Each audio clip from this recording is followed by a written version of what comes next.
Oremos juntos.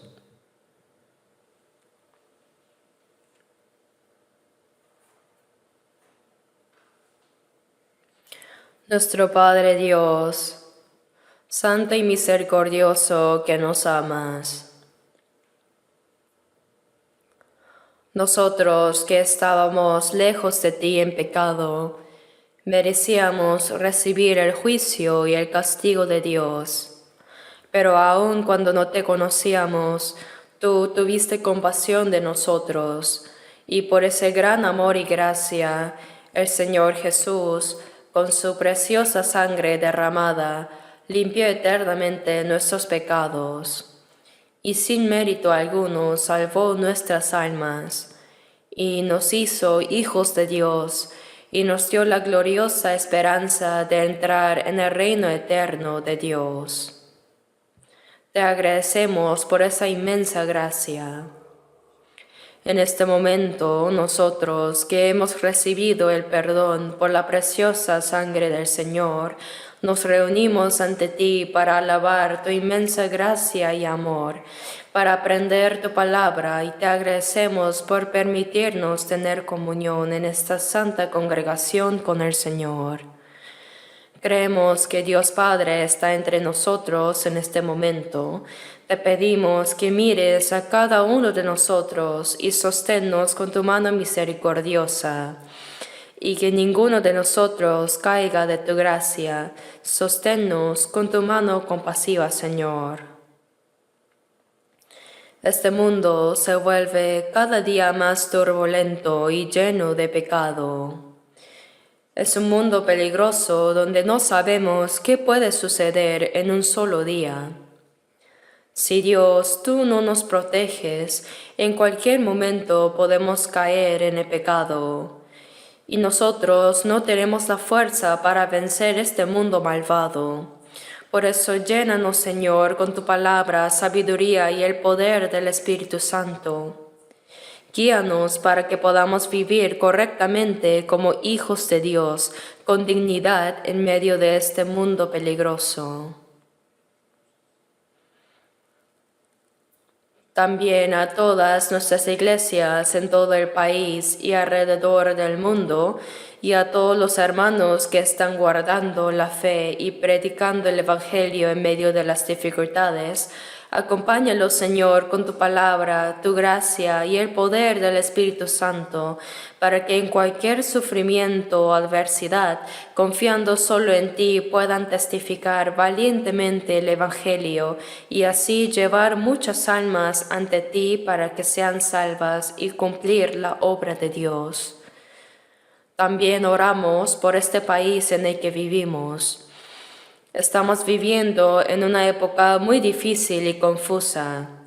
Señor, concédenos más libertad, paz y seguridad para que podamos llevar más libremente nuestra vida cristiana y predicar el Evangelio sin mayores dificultades. Te lo rogamos fervientemente. Concede tu gracia a los políticos y gobierna sus corazones para que puedan ser usados para la voluntad y gloria de Dios. Te rogamos para que ellos también sean usados para la santa obra de Dios. Señor, que siempre nos das la palabra que necesitamos en cada momento y que nos enseñas el camino a seguir. Revélanos también en esta hora tu santa voluntad y ayúdanos a entender cómo debemos actuar nosotros. En el nombre de nuestro Señor Jesucristo hemos orado. Amén. Busquemos la Biblia. Mateo capítulo 6.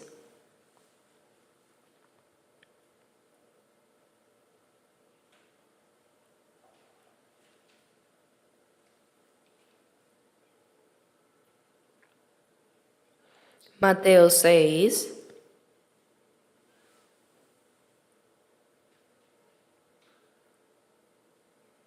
desde el versículo 9 hasta el 13. Leamos juntos lentamente. Vosotros, pues, oraréis así: Padre nuestro que estás en los cielos, santificado sea tu nombre. Venga tu reino, hágase tu voluntad como en el cielo, así también en la tierra. El pan nuestro de cada día, dánoslo hoy, y perdónanos nuestras deudas, como también nosotros perdonamos a nuestros deudores. Y no nos metas en tentación, mas líbranos del mal, porque tuyo es el reino y el poder y la gloria por todos los siglos. Amén. Continuamos hablando sobre la oración que el Señor nos enseñó. Hoy en la cuarta parte estamos aprendiendo en detalle esta misma oración que nos enseñó el Señor. En la vida cristiana, la oración es algo sumamente importante, o mejor dicho, es el asunto más importante. Una persona que no ha nacido de nuevo no puede orar verdaderamente a Dios. Por causa del pecado está lejos de Dios, está perdido y debido a sus malas acciones se ha convertido en enemigo de Dios. Por eso la Biblia dice que Dios no escucha la oración del impío. Es como cuando recibimos una llamada telefónica de un desconocido. Debemos decir se ha equivocado y colgar inmediatamente. Del mismo modo, Dios no puede escuchar la oración de una persona que no ha sido salva y que no ha establecido una relación correcta con Él. Tener una relación correcta con Dios es como la relación entre los padres e hijos, la relación entre los maridos y entre los hermanos y amigos cercanos o entre los conocidos. En primer lugar, cuando uno no solo recibe la salvación, sino que también lleva una vida cristiana correcta ante Dios, Dios escucha su oración. Por eso en el Salmo 17:1 dice: Oye, oh Jehová, una causa justa. Está atento a mi clamor, escucha mi oración hecha de labios sin engaño. Dice: oye, una causa justa. Dios no escucha la oración que no sea sincera o que contenga falsedad. Hay personas que oran con gran elocuencia y adornan sus palabras. Sin embargo, Dios no tiene ningún interés en ese tipo de oraciones. Por ejemplo, cuando un niño pequeño le dice a sus padres: papá, mamá, los padres lo entienden todo, ¿verdad? Aunque el niño no sepa hablar bien, los padres saben lo que quiere decir su hijo. De la misma manera, si mantenemos una relación correcta con Dios, en realidad Él sabe todo lo que necesitamos antes de que lo pidamos, pero aún así desea que oremos. Por eso, busquemos otro pasaje en la Biblia. Busquemos el Salmo 145. Salmo 145. Versículo 18. Salmo 145, versículo 18. Leamos juntos. Cercano está Jehová a todos los que le invocan, a todos los que le invocan de veras. Cercano está Jehová a todos los que le invocan. Esta invocación se refiere a orar fervientemente, a pedir con sinceridad. Dice: a todos los que le invocan, a todos los que le invocan de veras. Así que Dios no escucha las oraciones formales. Por eso, aunque los israelíes oraban largamente con apariencia muy piadosa para ser vistos por los hombres, Dios dijo que no escuchaba tales oraciones. Pues esas son oraciones para los hombres, mas no para Dios. Una oración sincera, todos los que le invocan de veras. El corazón de quien ora debe ser honesto, sincero y anheloso. De hecho, nadie puede ser salvado sin el amor y la gracia de Dios, ¿verdad? La gracia es algo que Dios nos da. Por eso en Efesios 2:8 dice, porque por gracia sois salvos por medio de la fe. Y esto no de vosotros, pues es don de Dios. Las palabras don y gracia significan lo mismo. Cuando alguien te da un regalo valioso y costoso, esa persona paga todo el precio y tú simplemente dices gracias y lo recibes. Así recibimos la salvación, porque Dios nos amó tanto que para salvarnos envió a su Hijo unigénito en forma humana, y Él, siendo sin pecado, cargó en su cuerpo con todos los pecados del mundo, incluyendo nuestros pecados, la ira y el juicio de Dios que correspondía a nosotros. Y recibió la maldición y el juicio que merecíamos recibir. Derramó su preciosa sangre y murió para expiar para siempre nuestros pecados. Dios hizo un sacrificio tan grande por nosotros que ahora, si llegamos a entender y creer en esa gracia, recibimos la salvación, que es el don que Dios nos da. Y esto no de vosotros, pues es don de Dios. La persona que ha recibido la salvación establece una relación correcta con Dios. Después de eso puede orar a Dios. Es como cuando un niño pequeño juega con un teléfono de juguete, imitando a los adultos diciendo hola, ¿cómo está? Hablando como quiere, luego dice voy a colgar. No importa si cuelga o no, pues nadie lo estaba escuchando. Así, aquel que no está conectado con Dios es exactamente como un niño jugando con un teléfono de juguete. ¿De qué sirve eso? Cuando la relación entre Dios y uno mismo es segura, decimos, Padre Dios, es decir, Padre nuestro que estás en los cielos, mi Padre. Después de que Jesús murió y resucitó, les dijo a las mujeres que visitaron la tumba, ve a mis hermanos y diles, subo a mi Padre y a vuestro Padre, a mi Dios y a vuestro Dios, es decir, mi Padre es ahora vuestro Padre. Porque el que santifica y los que son santificados, de uno son todos. El que santifica es el Señor, y los santificados somos nosotros. Como todos venimos de Dios, dice, no se avergüenza de llamarlos hermanos. Bien, esta es una relación de vida, es una relación espiritual y eterna. Primero, solo el que tiene la certeza segura de su salvación puede orar correctamente, y no solo debe ser salvo, sino que su corazón y su vida deben ser rectos ante Dios. Oramos porque no podemos llevar una vida cristiana correcta con solo nuestra propia sabiduría, fuerza y esfuerzo, así que buscamos la ayuda de Dios. Cada día necesitamos la ayuda y la guía de Dios. Por eso debemos orar continuamente.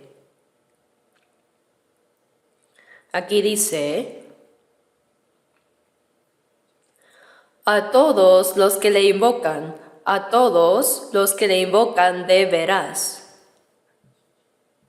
Los que le invocan de veras. Nuestras oraciones deben ser sinceras y verdaderas. Las oraciones mentirosas no sirven de nada.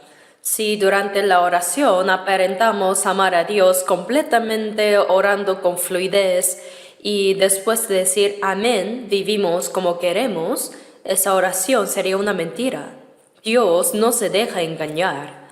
La oración no termina con el amén, sino que después de orar debemos esforzarnos por vivir de acuerdo con lo que hemos orado.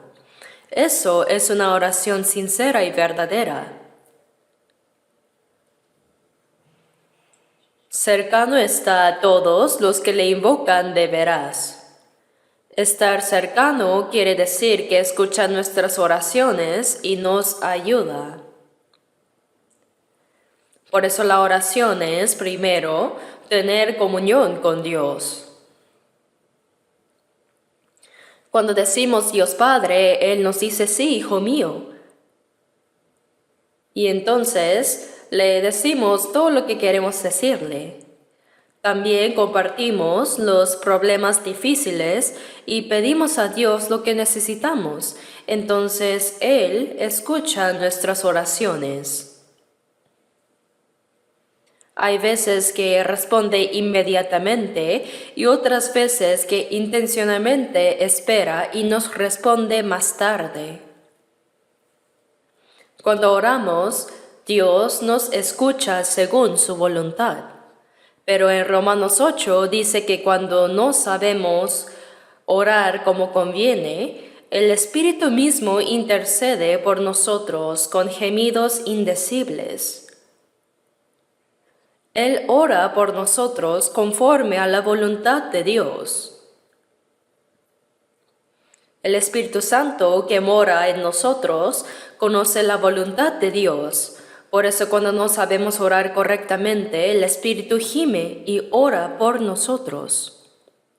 Por supuesto también Jesús, como vemos en Romanos 8:34, dice que Jesús está a la diestra de Dios y que también intercede por nosotros, sentado a la diestra de Dios, por lo cual puede también salvar perpetuamente a los que por Él se acercan a Dios, dice. Jesús, que murió en la cruz y resucitó, está a la diestra de Dios e incluso ahora siempre está orando por nosotros. Es una oración de intercesión. La palabra de que Jesús ora por nosotros aparece en Romanos 8 y en muchos otros lugares más.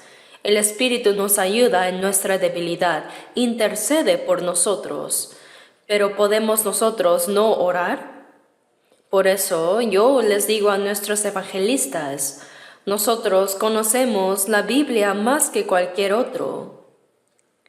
Cuando decimos tal y tal capítulo y versículo, lo encontramos de inmediato.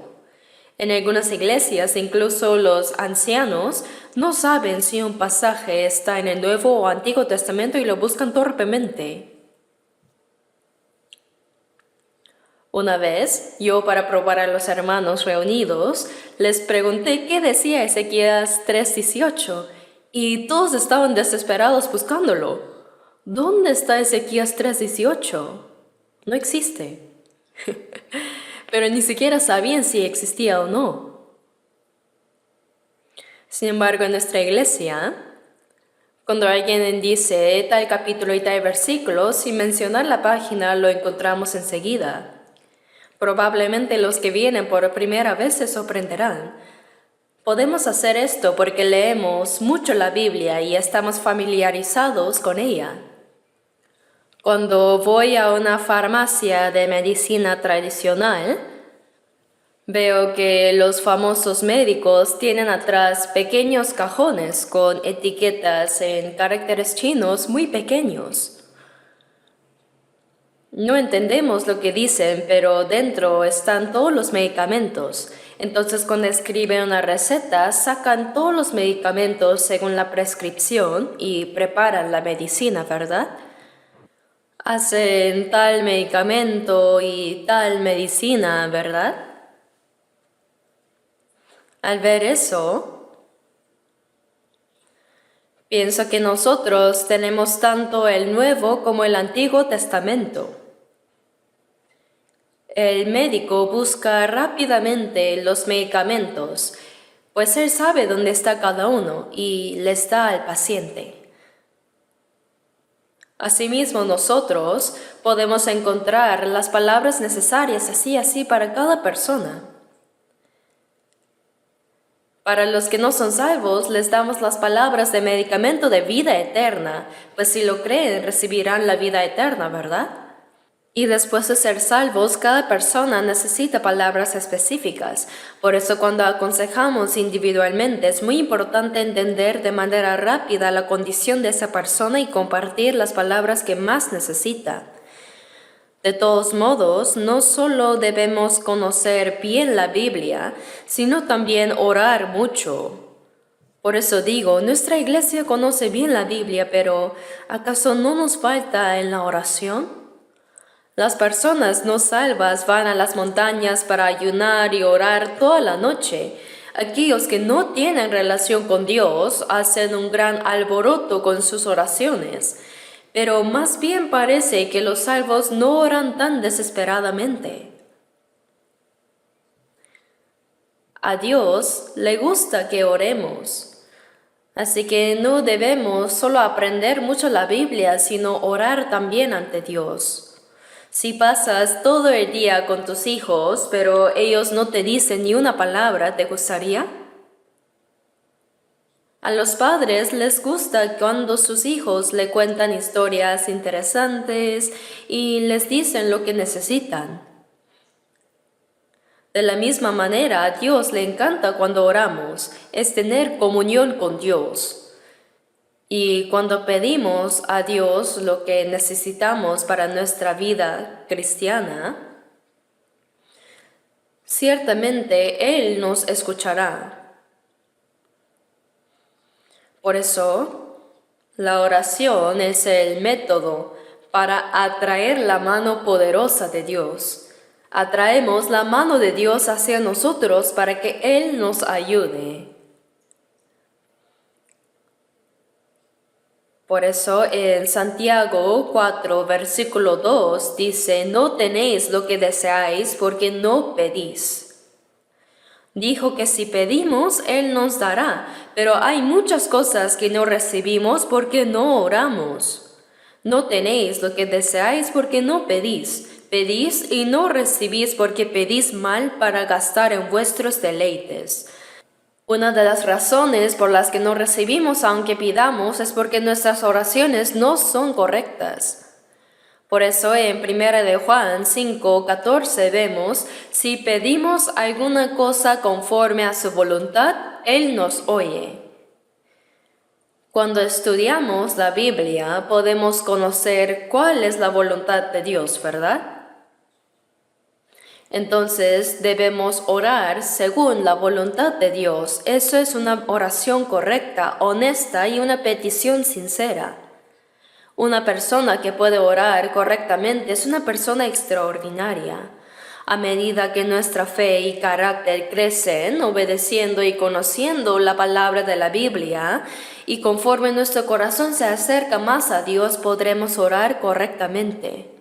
Antes leí un artículo sobre un pastor, cuyas oraciones siempre eran escuchadas y respondidas por Dios.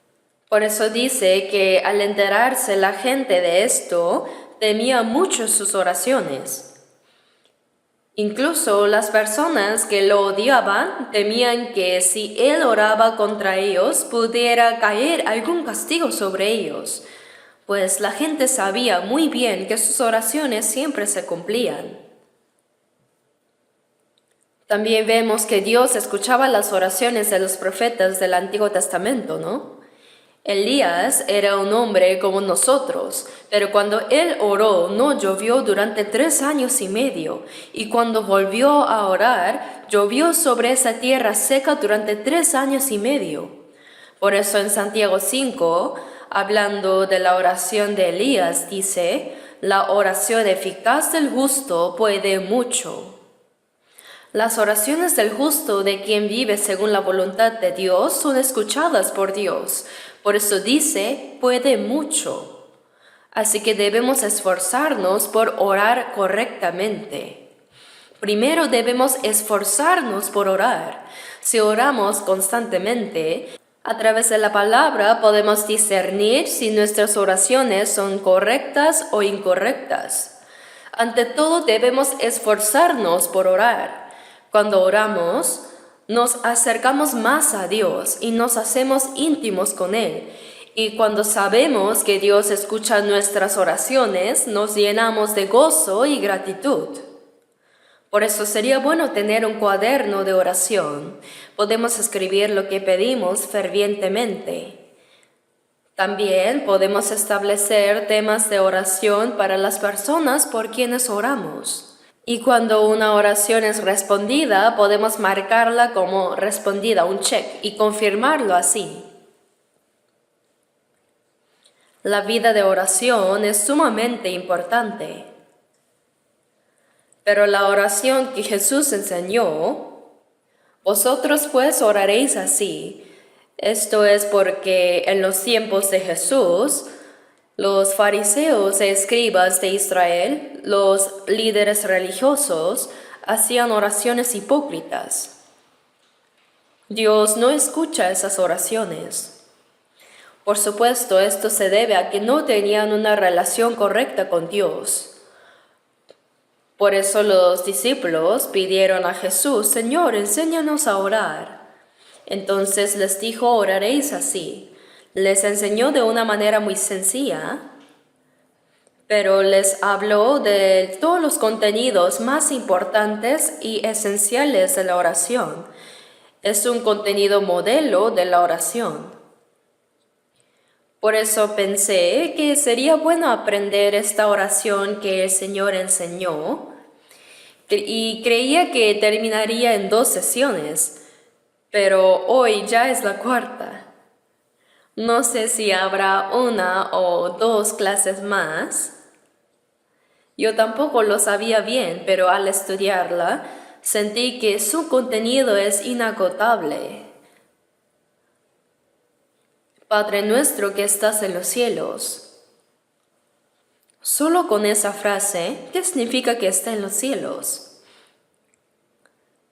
No dice mi Padre, sino Padre nuestro.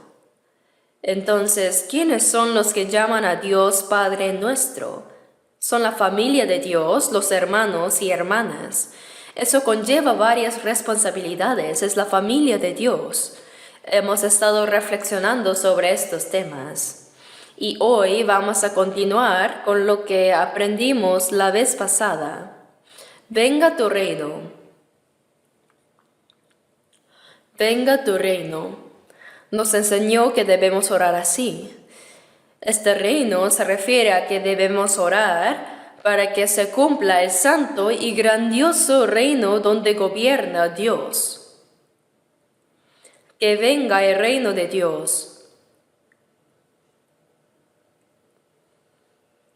En Mateo 3:2 vemos que Juan el Bautista apareció 6 meses antes que Jesús. Apareció y proclamó al pueblo de Israel, arrepentíos porque el reino de los cielos se ha acercado. El reino de los cielos es Jesús mismo. Jesús significa aquel que salva. También el nombre Emmanuel, que significa Dios con nosotros. El propósito de salvarnos a nosotros es Emmanuel, para que Dios esté con nosotros. Por eso Jesús mismo es el reino de Dios. El reino de los cielos se ha acercado. Recibir a Jesucristo es aceptar el reino de Dios.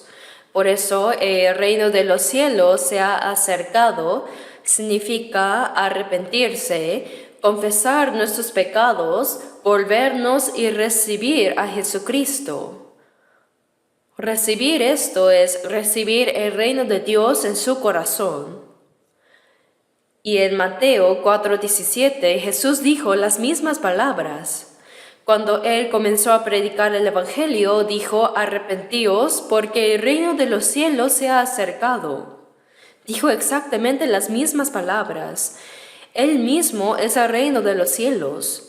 Por eso ahora está enfatizando que debemos arrepentirnos y recibir el reino de Dios. Ahora Lucas 17:20. Busquémoslo un momento, Lucas 17, versículo 20.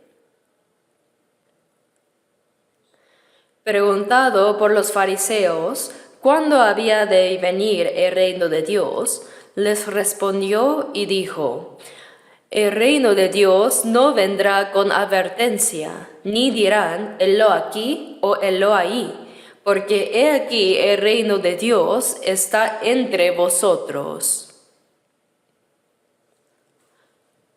¿Cuándo vendrá el reino de Dios? Cuando los fariseos le preguntaron a Jesús, el reino de Dios no vendrá con advertencia. Parece que la expectativa del reino de Dios del que hablaban los judíos era el reino gobernado por Dios en la tierra de Israel. Por eso el Mesías que esperaban parecía ser uno que conquistaría a Roma, independizaría a Israel y establecería una era de paz y prosperidad. Eso esperaban. Por eso Jesús les dijo que el reino de Dios que ellos pensaban era diferente del verdadero reino de Dios. No vendrá con advertencia. Esto significa que no era el tipo de reino que los judíos imaginaban en la tierra de Israel. Y en el versículo 21 dice: ni dirán helo aquí o helo ahí, porque he aquí el reino de Dios está entre vosotros. El reino de Dios está aquí o está ahí, no se trata de un lugar específico, sino que el reino de Dios está entre vosotros. Pero el reino de Dios no estaba en ellos todavía, ¿verdad? Esto significa que el reino de Dios debía establecerse dentro de ellos primero. El reino gobernado por Dios debe cumplirse en el corazón de las personas. Hay muchas enseñanzas en la Biblia sobre este reino de Dios. Así que veamos brevemente algunos pasajes. Primeramente, Romanos 14. Busquemos Romanos 14, versículo 17.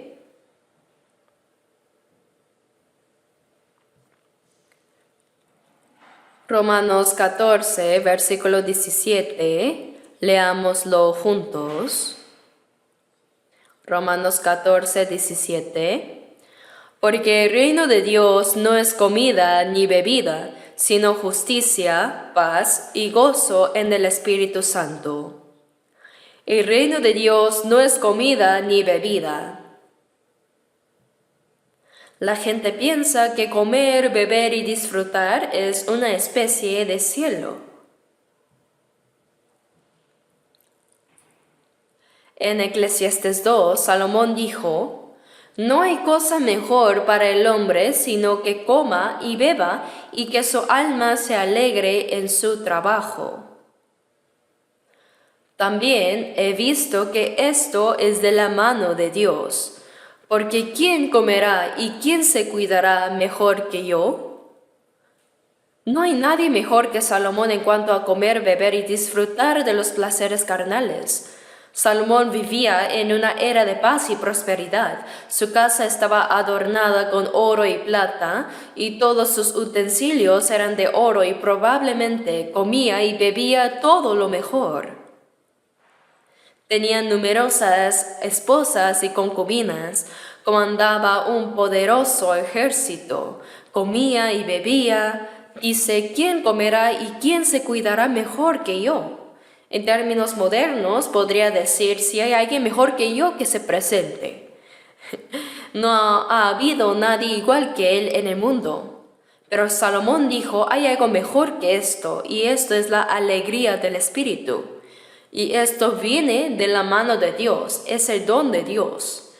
Y en el Salmo 4, versículo 7, David dijo, «Tú diste alegría a mi corazón mayor que la de ellos, cuando abundaba su grano y su mosto».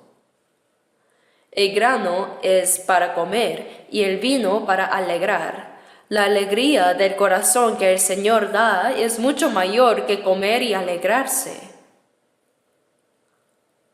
David también dijo esto. Por eso el reino de Dios no es comida ni bebida. No es ese placer de comer, beber y celebrar ruidosamente, sino justicia, paz y gozo en el Espíritu Santo. Justicia y paz. Cuando recibimos la salvación, el Espíritu Santo nos hace comprender la gracia de Dios. Cuando el pecador es justificado, ¿qué paz puede tener un pecador? Dios dijo, no hay paz para los malos. Cuando somos justificados, recibimos la justicia y paz, la paz de Dios. Se establece la paz de Dios y se realiza ese gozo, esa alegría en nosotros. Cuando recibimos la salvación y la justificación, se cumple también la paz de Dios en nosotros. Cuando Jesús resucitado apareció a sus discípulos y les mostró sus manos y su costado, dijo, paz a vosotros. Ellos tenían dudas, ansiedad y miedo, pero al creer en Jesús resucitado, toda esa ansiedad y temor desaparecieron. Y ahora se cumplió la paz que viene de la certeza de la salvación. Dice justicia, paz y gozo, alegría se cumplen en el corazón. Eso es lo que significa el reino de Dios.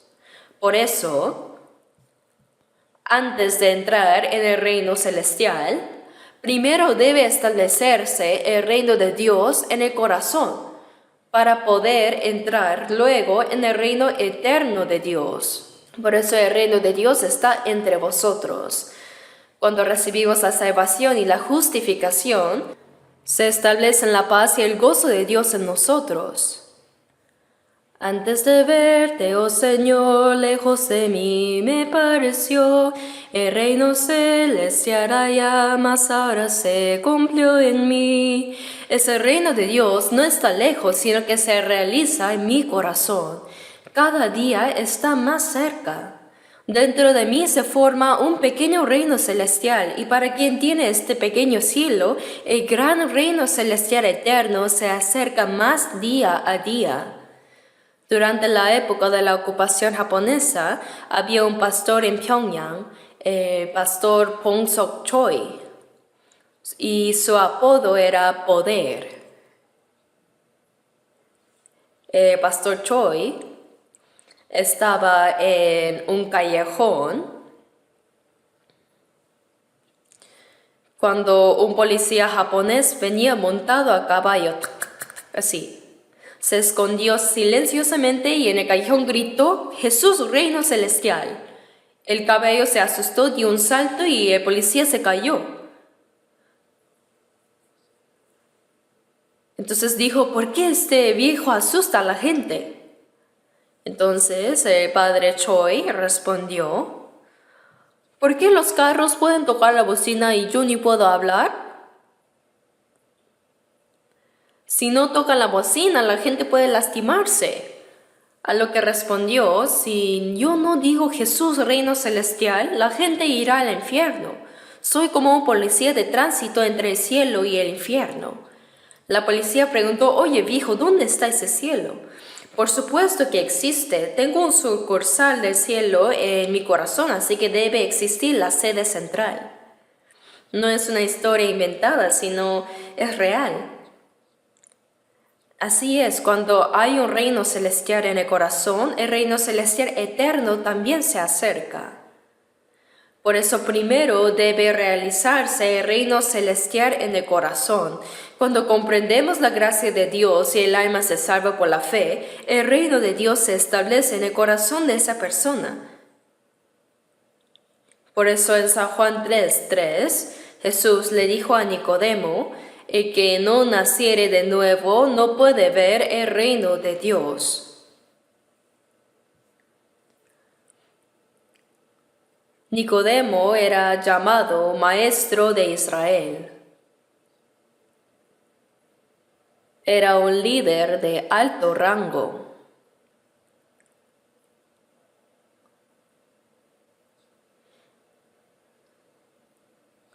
En aquel tiempo, él ocupaba un puesto importante en el Sanedrín. Pero cuando Jesús lo vio que este hombre no era salvo. Por eso le dijo, sé lo que has venido a preguntar, pero eso no es importante, pues primero debe establecerse el reino de Dios dentro de ti. El que no naciere de nuevo no puede ver el reino de Dios.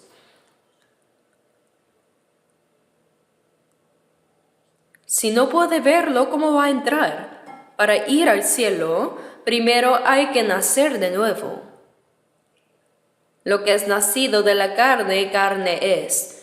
Y lo que es nacido del Espíritu, Espíritu es. No te maravilles que te dije, os es necesario nacer de nuevo.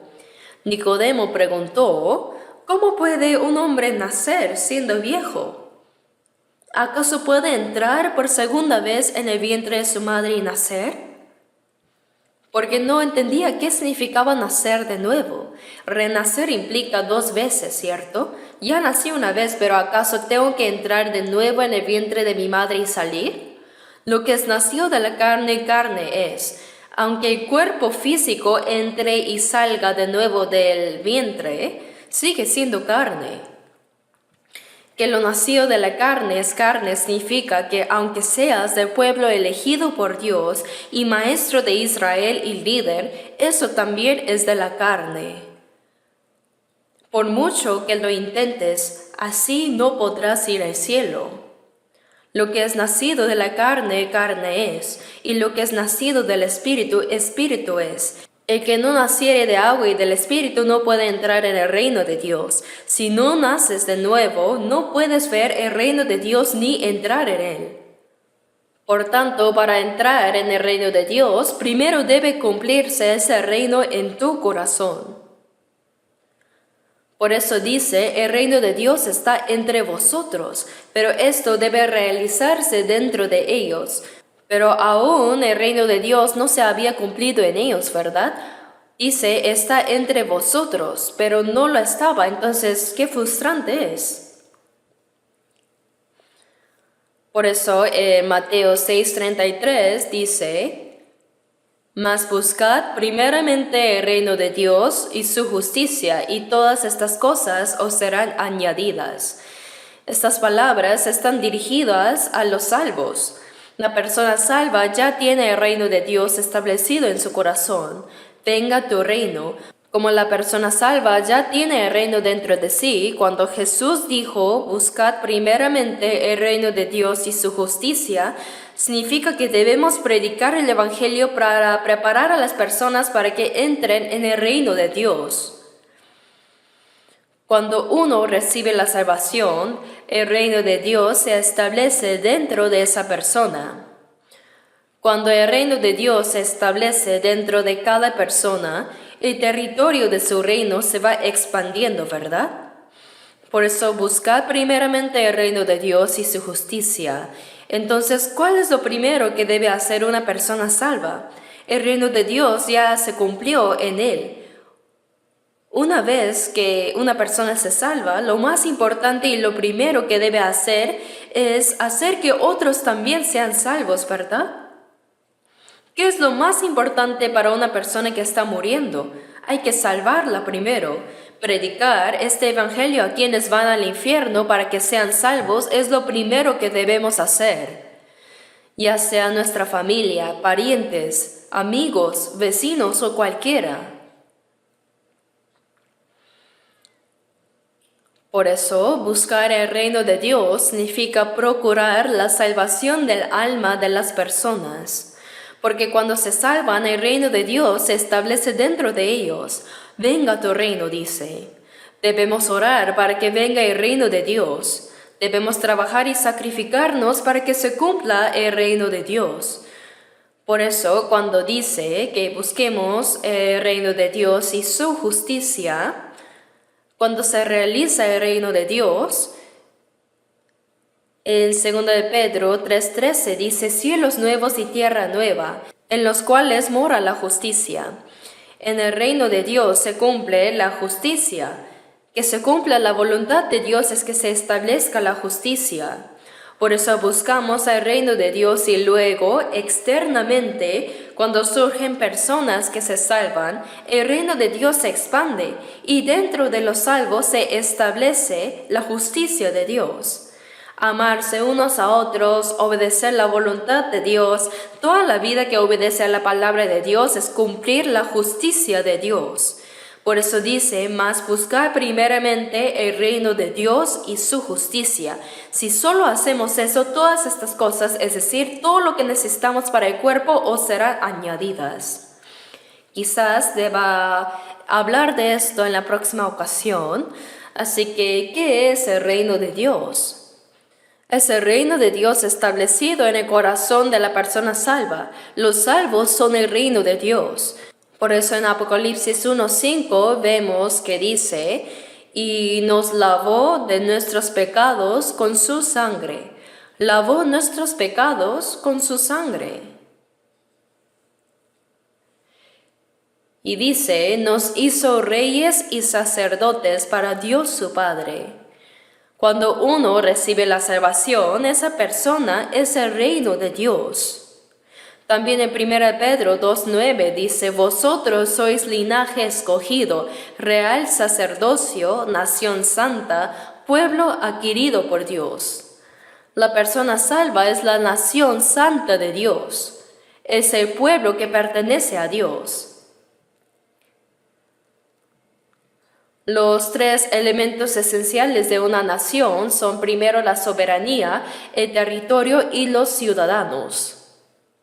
La soberanía es Dios, el territorio son los nuevos cielos y la tierra nueva. Entonces, aunque haya soberanía y territorio, ¿de qué sirve si no hay ciudadanos, verdad? Los salvos son los ciudadanos que entrarán en ese reino. Proverbios 14:28 dice, en la multitud del pueblo está la gloria del rey, y en la falta del pueblo la debilidad del príncipe. Deben haber muchas personas salvas y aumentar los ciudadanos que irán al cielo para que sea la gloria para Dios. Por eso cuando los cristianos predican el Evangelio y se realiza la obra de la salvación, el reino de Dios se va estableciendo. Porque cada persona salva es el reino de Dios. Se forman los ciudadanos de su reino. El reino de Dios recupera el territorio que había sido arrebatado por el diablo. Y cuando aumentan los ciudadanos que entrarán en el cielo, vendrá el rey de ese reino. Por eso el himno que cantamos dice, cuando florezca ese reino, vendrá el rey de paz. Después de que ese reino florezca, es decir, cuando aumenten los ciudadanos de ese reino, vendrá el rey. Por eso debemos orar por la realización de ese reino del que habla Jesús. Venga tu reino. El reino de Dios se ha establecido dentro de los salvos y ayuda a que otras almas también sean salvadas. Y dentro de cada persona salva se cumple la justicia de Dios. Por eso, cuán importante es esta palabra, venga tu reino. No solo debemos orar, venga tu reino, sino también trabajar y esforzarnos para que el reino se cumpla en nuestro corazón y en el alma de las personas, para que los ciudadanos del reino de Dios aumenten más y más. A través del esfuerzo y el sacrificio de los cristianos se establece el reino de Dios. ¿No fuimos nosotros salvos mediante el sacrificio y la preciosa sangre del Señor en la cruz?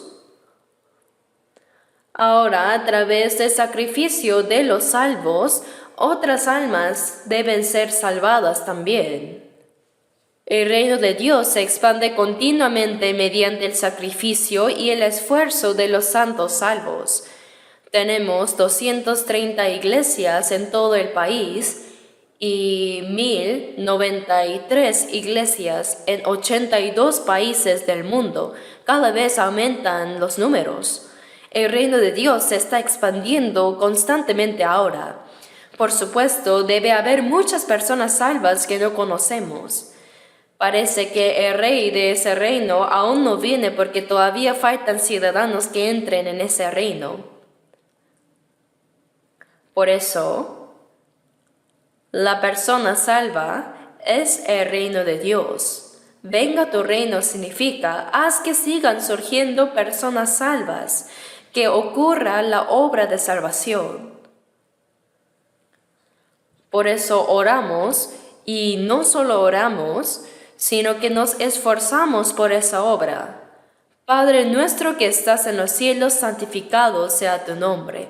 Cuando oramos, Padre, santificado sea tu nombre, ¿acaso se santifica el nombre del Padre porque decimos que sea santificado? No, el nombre de Dios se santifica cuando los salvos viven correctamente. Por eso, en 1 Pedro 1:14 dice, como hijos obedientes, sed también vosotros santos en toda vuestra manera de vivir. En toda vuestra manera de vivir.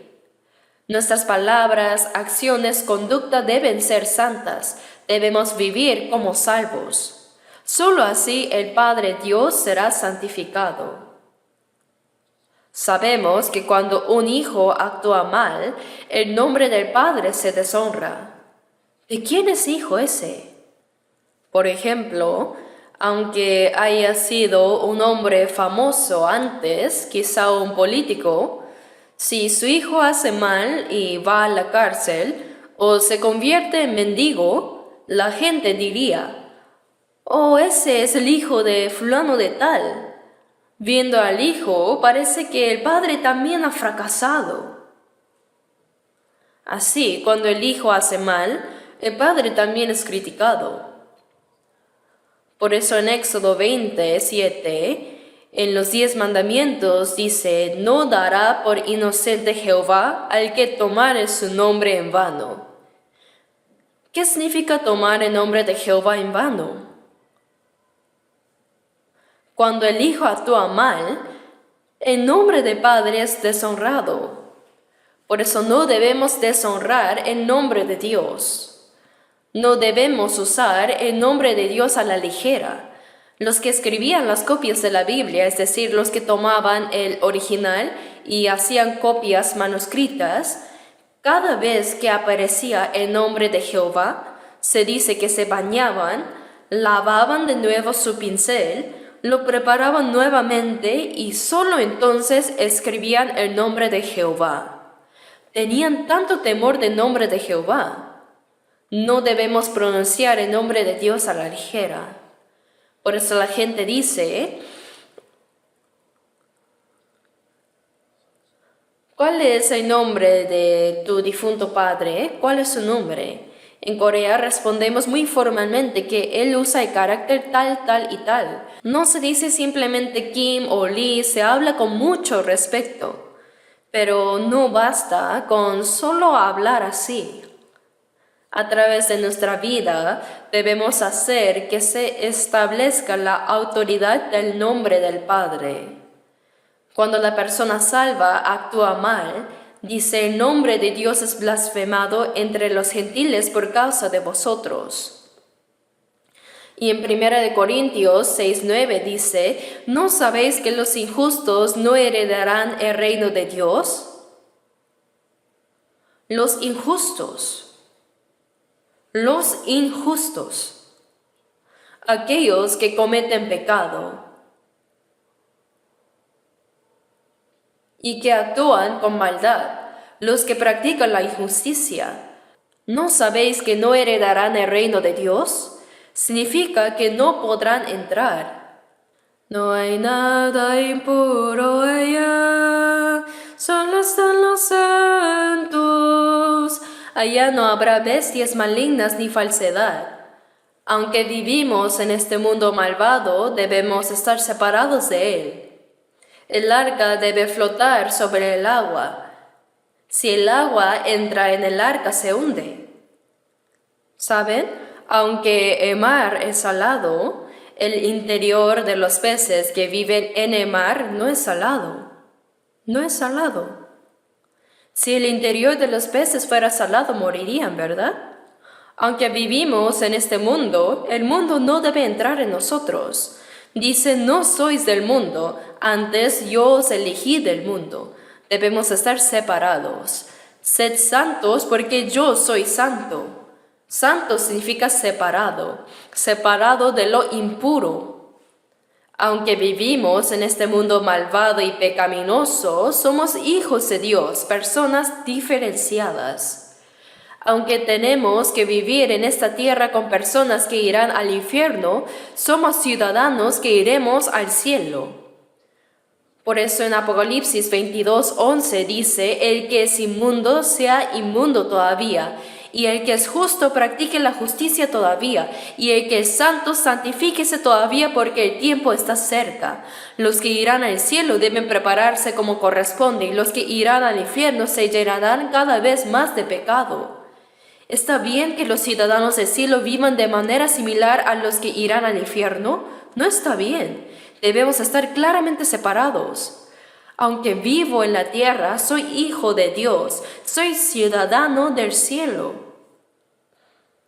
Aunque coma gachas de cebada y vista de saco, debemos tener el orgullo de ser hijos de Dios y nunca jamás debemos vivir cobardemente. Con la cabeza bien alta así, Dios está conmigo.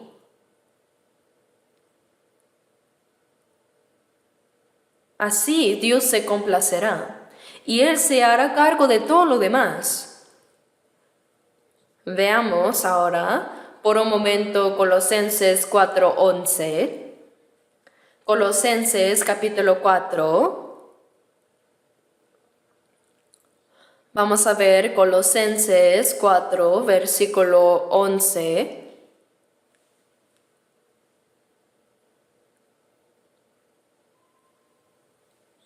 Colosenses 4:11.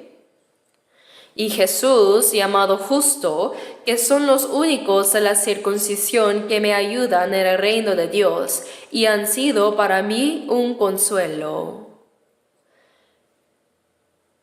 Y si vemos el versículo anterior 10, dice, Aristarco, mi compañero de prisiones, os saluda, y Marcos es sobrino de Bernabé. Y Jesús, llamado justo, él tenía el mismo nombre que Jesús. Jesús, llamado justo, os saluda. Mencionando varios nombres, dijo, ellos son los únicos que me ayudan en el reino de Dios. En estas palabras, los que me ayudan en el reino de Dios, ¿no es una expresión tan maravillosa? Nosotros, los cristianos, vivimos en la tierra trabajando para el reino de Dios. Aunque vivimos en cuerpo físico, somos personas que trabajan para el Espíritu, para la obra espiritual de Dios. Vivimos en el tiempo, pero mirando hacia la eternidad. Estos y aquellos, estos son los únicos que me ayudan en el reino de Dios, los que colaboran juntos para el reino de Dios. Nosotros, los cristianos, somos escogidos del mundo. No sois del mundo, dice. Somos personas apartadas para ir al cielo. Somos el reino de Dios, ¿verdad? Por eso debemos vivir trabajando para el reino de Dios, ¿cierto? Somos personas que trabajan juntos para el reino de Dios. Ellos han sido para mí un consuelo. De verdad, los salvos somos colaboradores para el reino de Dios. Y oramos, venga tu reino. No solo oramos para que venga su reino, sino que debemos trabajar juntos para el reino de Dios. Lo que hacemos, ya sea trabajar en una empresa, tener un negocio, comerciar, o hacer trabajo físico o cualquier cosa, todo eso es solo un medio. Pero el propósito de todo es trabajar para el reino de Dios. Somos soldados del reino de Dios. ¿No es maravilloso? Viviendo en la tierra, vivimos para el reino de Dios, viviendo en el mundo material, pero avanzando hacia el eterno mundo espiritual. Ahora nosotros trabajamos para el reino de Dios. Por eso, cuando alguien recibe la salvación, el reino de Dios se va expandiendo, el reino se acerca cada vez más. Por eso siempre estamos agradecidos y nos alegramos en Dios. Y ahora, volviendo a Mateo capítulo 6, después, en Mateo 6:10, venga tu reino, hágase tu voluntad como en el cielo, así también en la tierra. Dice, hágase tu voluntad como en el cielo, así también en la tierra. ¿Qué es tu voluntad? Por supuesto, es la voluntad de Dios. Como en el cielo, esto significa que la voluntad de Dios que está en el cielo, el plan de Dios, el propósito de Dios se cumple en la tierra. Se cumple en este mundo.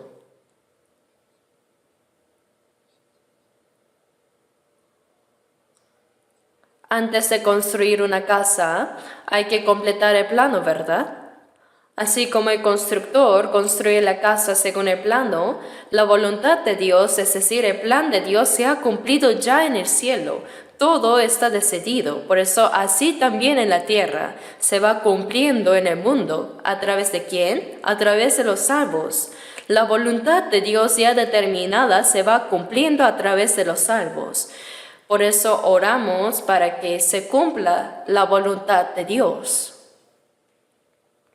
En Juan 6, versículos 38 y 39, Jesús dijo, porque he descendido del cielo, no para hacer mi voluntad, sino la voluntad del que me envió.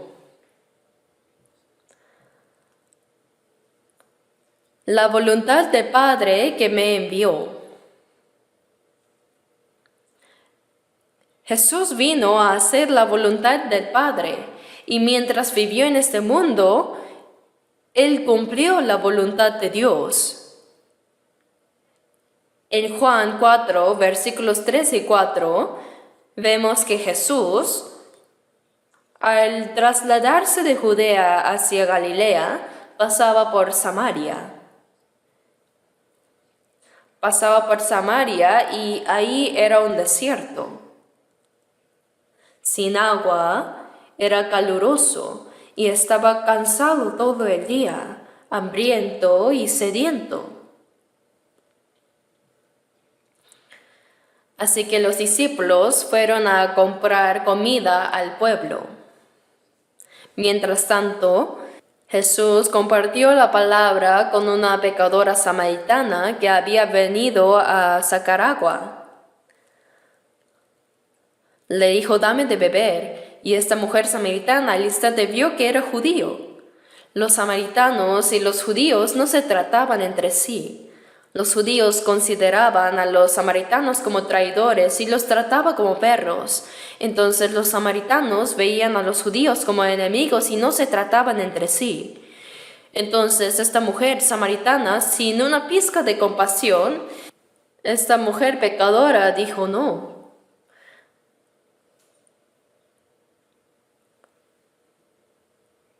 ¿Qué razón hay para no dar agua a un viajero sediento?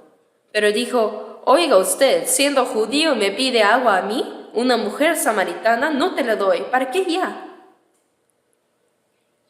De verdad. Es una mujer sin la más mínima compasión. El Señor conocía a esta mujer pecadora. El Señor sabía perfectamente que aunque le pidiera agua, ella no se la daría.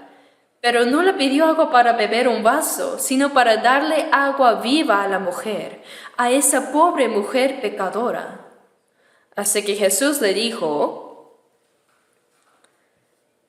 si conocieras el don de Dios y quién es el que te dice, dame de beber, tú le pedirías y él te daría agua viva. Tú no me has dado agua, pero si me lo hubieras pedido, yo te habría dado agua viva. La mujer vio que, este no parece ser alguien que bromee. Oiga, entonces el pozo aquí es hondo y no tienes con qué sacarla, entonces ¿cómo me darás agua viva?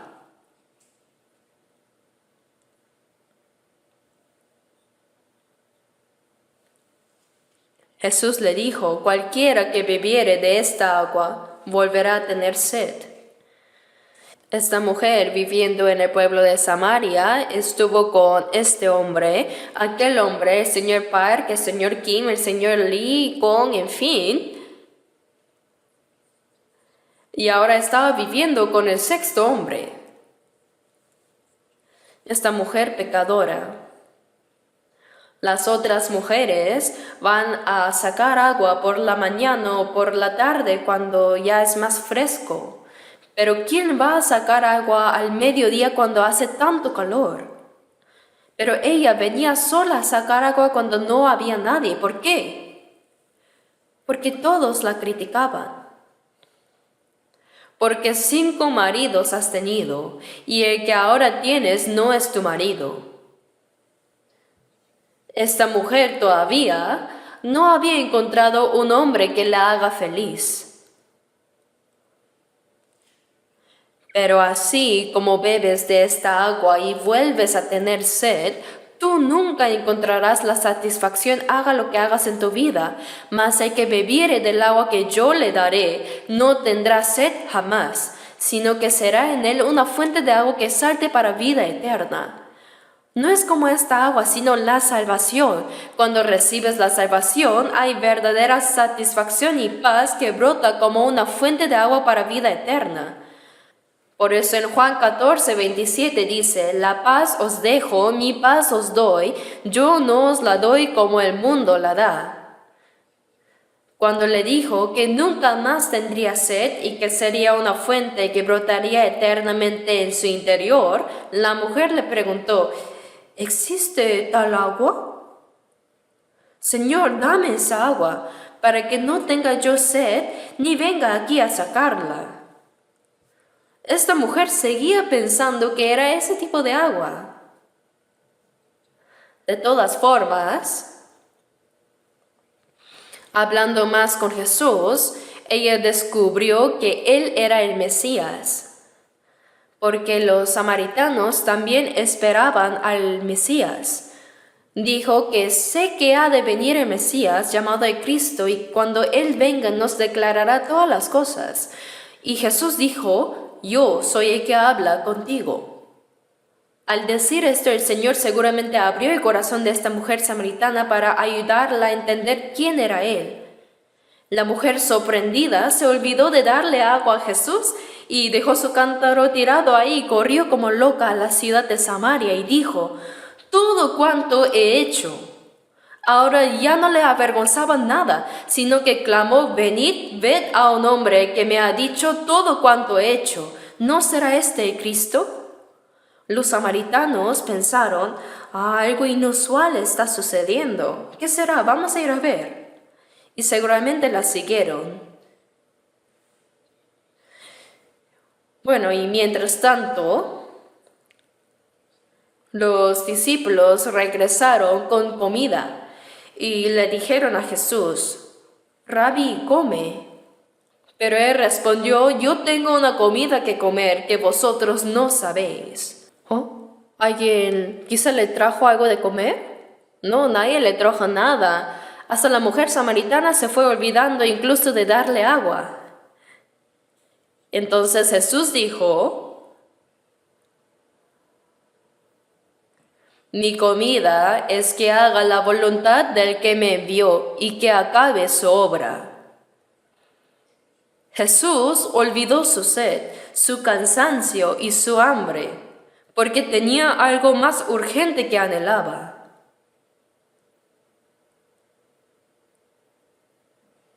Mi comida es que haga la voluntad del que me envió y que acabe su obra. Más que un sediento que anhela agua y más que un hambriento que anhela comida, hacer la voluntad de Dios era el alimento más necesario para Jesús. Mi comida es que haga la voluntad del que me envió y que acabe su obra.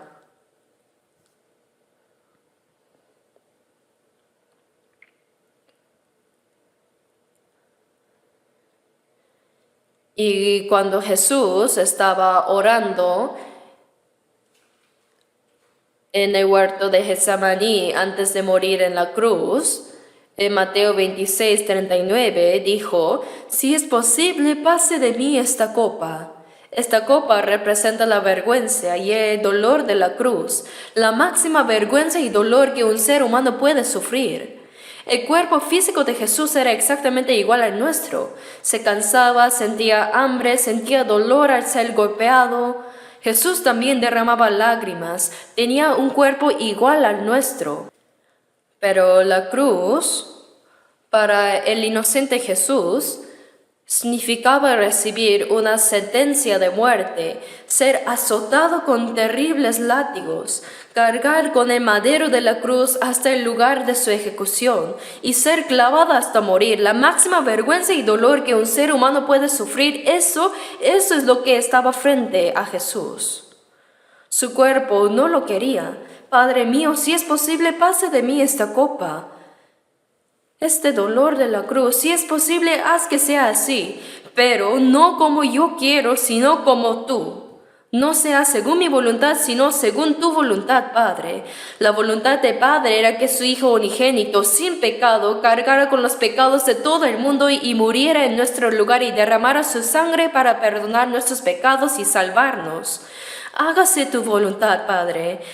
Hizo la misma oración 3 veces. En Lucas vemos que mientras Jesús oraba lo mismo, dice, y estando en agonía, oraba más intensamente, y era su sudor como grandes gotas de sangre que caían hasta la tierra.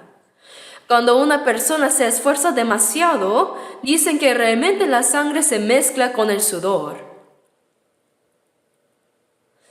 Cuando oramos, tampoco debemos hacerlo a la ligera, sino fervientemente.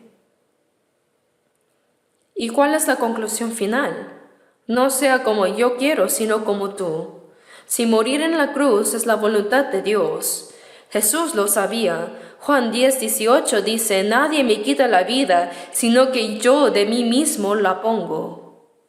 Jesús vino a morir en lugar de los pecadores. Solo así los pecadores podían ser salvos.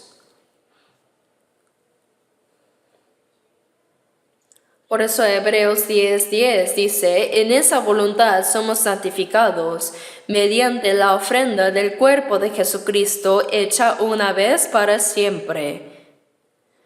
En la voluntad de Dios, mediante la ofrenda de Jesús como sacrificio expiatorio de una vez por todos, fuimos santificados.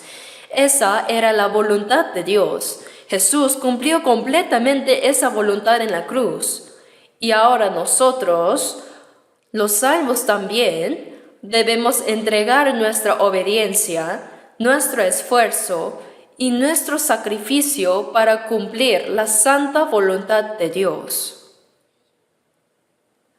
Por eso, hágase tu voluntad como en el cielo. Ante Dios ya están decididos su plan y su voluntad. Y Jesús, habiendo muerto en la cruz y habiendo resucitado, completó la voluntad de Dios. Y esa voluntad se cumple cuando se predica el Evangelio y las almas se salvan. Por eso hágase tu voluntad como en el cielo, así también en la tierra. En Mateo 7:21, Jesús dijo: no todo el que me dice, Señor, Señor, entrará en el reino de los cielos, sino el que hace la voluntad de mi Padre que está en los cielos. Los que dicen Señor, Señor son creyentes, ¿verdad? Los que creen en Jesús dicen Señor, Señor. Incluso tomando una taza de café dicen Señor. y comiendo una manzana, Señor. Vi a alguien en un centro de oración que encendió el fuego en la cocina, pero como estaba apagándose decía, Señor, Señor, Señor. Incluso al respaldar, Señor. Vaya, realmente lo llama mucho. Los que creen en Jesús dicen, Señor, Señor. No todo el que me dice Señor, Señor entrará en el reino de los cielos. Sería maravilloso si todos los que dicen Señor, Señor pudieran ir al cielo, ¿verdad? Pero no es así. Sino el que hace la voluntad de mi Padre que está en los cielos. El que hace la voluntad de mi Padre que está en los cielos. Una vez una diaconisa de cierta iglesia asistió a nuestro seminario y le pregunté,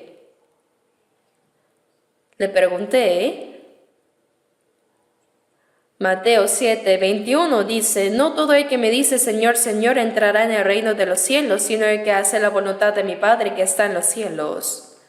¿Ha hecho usted entonces la voluntad del Padre? Y él respondió, debo hacerla, debo hacer su voluntad. ¿Pero la ha hecho? Respondió, debo hacerla. ¿Cuál es la voluntad de Dios? ¿La voluntad de Dios? Guardar el domingo, orar fervientemente, servir, ofrendar. Mencionó todo lo que se le ocurría. Hacer esto y aquello diligentemente. ¿Cuánto hay que hacer para entrar? Hay que hacer todo lo que se pueda, ¿no, pastor? Aunque lo haga hasta morir, no podrá entrar. Juan 6:40 dice, y esta es la voluntad del que me ha enviado, que todo aquel que vea al Hijo y cree en Él tenga vida eterna. La voluntad de Dios que Jesús mencionó no se refiere a lo que nosotros hacemos, sino a lo que Dios quiere. Que todo aquel que vea al Hijo, Jesús murió en la cruz, perdonó nuestros pecados con su sangre y resucitó. Al ver esto y entender la gracia y recibir la salvación por fe, esa es la voluntad de Dios, que todo aquel que vea al Hijo y cree en Él tenga vida eterna, y yo le resucitaré en el día postrero. Hacer la voluntad de Dios, esa voluntad de Dios. Para nosotros, los salvos, el haber sido salvos es la voluntad de Dios, y los que fueron salvos según su voluntad ahora deben vivir según la voluntad de Dios. Por eso en Romanos 12:2 dice, no os conforméis a este siglo, sino transformaos por medio de la renovación de vuestro entendimiento, para que comprobéis cuál sea la buena voluntad de Dios, agradable y perfecta. Está hablando a los salvos ahora. No os conforméis a este siglo. No imitan a esta generación malvada, adúltera y perversa, sino transformaos por medio de la renovación de vuestro entendimiento. Nuestro corazón debe ser transformado cada día por el Espíritu y la palabra, ¿verdad? Para que comprobéis cuál sea la buena voluntad de Dios, agradable y perfecta. Discernir a través de la palabra. Por eso, al estudiar la Biblia, vamos entendiendo cuál es la voluntad de Dios. Pero ¿de qué sirve solo entender? Hay que practicarla según la voluntad de Dios. Por eso, los que fueron salvos según la voluntad de Dios deben vivir según su voluntad. Esto es lo correcto, ¿verdad? Por eso, en Filipenses 2:13, vamos a buscarlo. Será bueno buscarlo. Filipenses 2:13. Después de Efesios viene Filipenses 2, versículo 13. Leamos juntos. Porque Dios es el que en vosotros produce así el querer como el hacer, por su buena voluntad. Porque Dios es el que en vosotros produce. En la persona salva habita el Espíritu Santo. Y el Espíritu Santo es Dios mismo. Dios Padre, el Hijo, el Espíritu Santo, la Trinidad. El Espíritu de Dios, el Espíritu de Cristo y el Espíritu Santo son lo mismo. Por eso, el que en vosotros produce se refiere a Dios, al Espíritu Santo. Así, el querer como el hacer por su buena voluntad. Este Espíritu Santo nos hace entender la voluntad que agrada a Dios y nos da el deseo de hacer la voluntad que agrada a Dios. No es algo que hacemos a la fuerza. En la persona salva, el Espíritu de Dios le hace comprender su voluntad y le da el deseo de hacerla. En vida o muerte, hágase tu voluntad. El deseo ferviente de los salvos es que se cumpla la voluntad del Señor, y el Espíritu Santo nos hace cumplirla y también nos da la fuerza para hacerla. Produce así el querer como el hacer. Por su buena voluntad, dice. El Espíritu Santo obra en los salvos para hacerles cumplir la voluntad de Dios. Y en 1 de Pedro 4, veamos de nuevo 1 de Pedro 4, versículo 2. 1 de Pedro 4, versículo 2. Leamos juntos. 4:2. Para no vivir el tiempo que resta en la carne conforme a las concupiscencias de los hombres, sino conforme a la voluntad de Dios. Dice el tiempo que resta. Después de ser salvos, ahora vivimos conforme a la voluntad de Dios. Y en esto hay un breve sufrimiento, sí, pero para no vivir conforme a las concupiscencias de los hombres. En nuestra carne todavía existe la vieja naturaleza. Esto se refiere a los deseos de la carne que se oponen al espíritu. Por eso dice que os abstengáis de los deseos carnales que batallan contra el alma. Es una lucha contra uno mismo. Debemos controlar y vencer los deseos de la carne que están dentro de nosotros. Y para no vivir el tiempo que resta en la carne conforme a las concupiscencias de los hombres, no vivir según los deseos de esta carne, sino conforme a la voluntad de Dios. Es decir, después de ser salvos, el tiempo que resta en la carne, no sabemos cuánto tiempo nos queda, pero no es mucho. Durante ese tiempo que nos queda en el cuerpo, ya no debemos seguir más los deseos carnales, es decir, las concupiscencias de los hombres, sino vivir el resto de nuestra vida conforme a la voluntad de Dios. Por eso, para la voluntad y gloria de Dios, hágase tu voluntad como en el cielo, así también en la tierra. La voluntad y el plan que Dios ha establecido se cumplen a través de la vida de los cristianos, a través de nuestra obediencia, sufrimiento y sacrificio. Así se cumple la voluntad de Dios. El reino de Dios y la voluntad de Dios deben cumplirse. Para esto debemos orar. ¿Me dejo entender? Así que si podemos orar ferviente y correctamente la oración que Jesús nos enseñó, podremos vivir bien la vida cristiana y entonces haremos oraciones honestas y sinceras. Así podremos caminar con el Señor y llevar una vida que cumpla la obra de Dios. Por ende, la persona que ora correctamente como el Señor enseñó es una persona que sí puede vivir una buena vida cristiana. Pero no debemos recitar esta oración sin pensar como si fuera un mantra, sino que debemos pensar profundamente en cada parte y para que la obra de Dios, venga tu reino, hágase tu voluntad, como en el cielo, así también en la tierra. Debemos obedecer y esforzarnos para que el reino de Dios venga a nuestro corazón y vida, y que la voluntad de Dios se cumpla. Oremos juntos. Nuestro Padre, Dios misericordioso, aun cuando estábamos lejos de ti, caminando en pecado y éramos tus enemigos por nuestras malas obras, por tu compasión y gran amor el Señor Jesús murió en nuestro lugar y con su sangre derramada limpió para siempre nuestros pecados y sin ningún mérito nuestro nos salvaste. Y para que podamos vivir dignamente como hijos de Dios en el resto de nuestras vidas, tú nos gobiernas y guías siempre con tu palabra, espíritu y mano misericordiosa. Señor, de verdad deseamos que a través del resto de nuestras vidas se cumpla el reino de Dios y que muchas almas sean salvas, para que el pueblo de ese reino tuyo prospere y que tu reino se expanda más y más.